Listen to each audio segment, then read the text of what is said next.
Hello বন্ধুরা, নমস্কার। আরজু কিচেনের পক্ষ থেকে সবাইকে স্বাগত।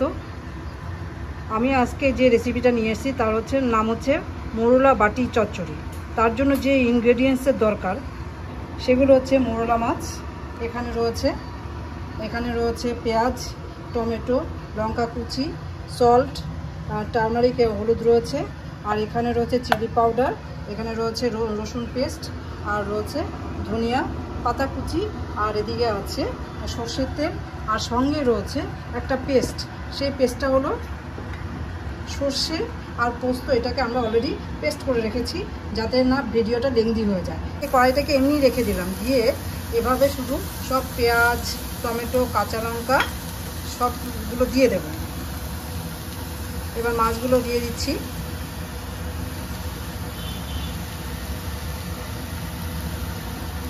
গ্যাসটা না জ্বালিয়েই কড়াইয়ের মধ্যে এটা সব দিয়ে দিচ্ছি, এই সমস্ত ইনগ্রেডিয়েন্টসগুলো। এবার সর্ষে আর পোস্তটা যে বেটে রেখেছিল সেটাও রেখে দিয়ে দিলাম এখানে। এরপর আমরা দেব 1 চামচ চিলি পাউডার। আমার মাছের পরিমাণ বুঝে 1 চামচ দেওয়াটাই যথেষ্ট আছে, আপনারা আপনাদের মাছের পরিমাণ বুঝে সেভাবে দেবেন।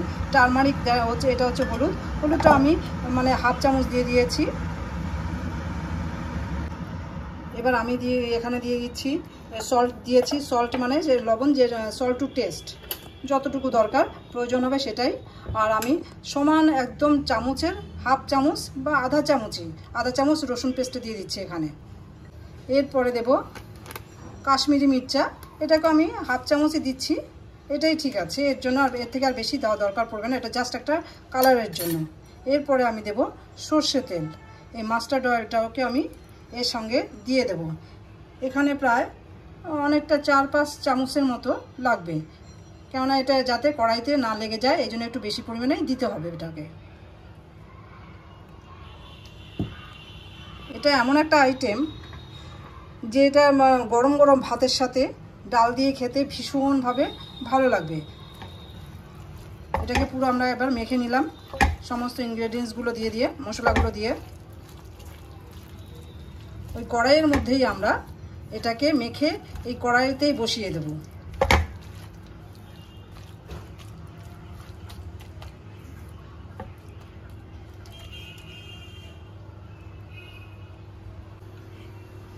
এবার আমরা গ্যাসটাকে অন করে দিলাম, সব কিছু রেডি করে দিয়ে গ্যাসটাকে অন করে এবার ঢাকা দিয়ে দেব। ঢাকা দিয়ে কয়েক মিনিটের জন্য 5 মিনিট থেকে 10 মিনিট পর্যন্ত ঢাকা থাকবে, তারপর আমরা দেখে নেব আবার। এবার আমরা ঢাকনাটা খুলে দেখব কি অবস্থাতে আছে। আর এটাকে একটু উল্টে দিতে হবে, কেননা তা না হলে একটা সাইডই হয়ে যাবে। হ্যাঁ, এভাবেই উল্টে দিতে হবে মাছগুলোকে।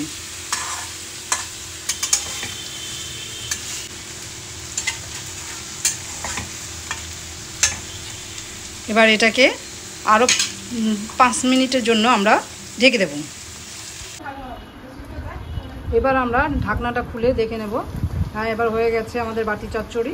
এবার এটাকে আমরা একটু নামানোর আগে ধনেপাতা যে কুচিয়ে রেখেছিলাম ওটাকে এর উপরে ছড়িয়ে দেব। এবার আমরা এগুলো সব প্লেটে তুলে রাখবো। এটা হয়ে গেছে।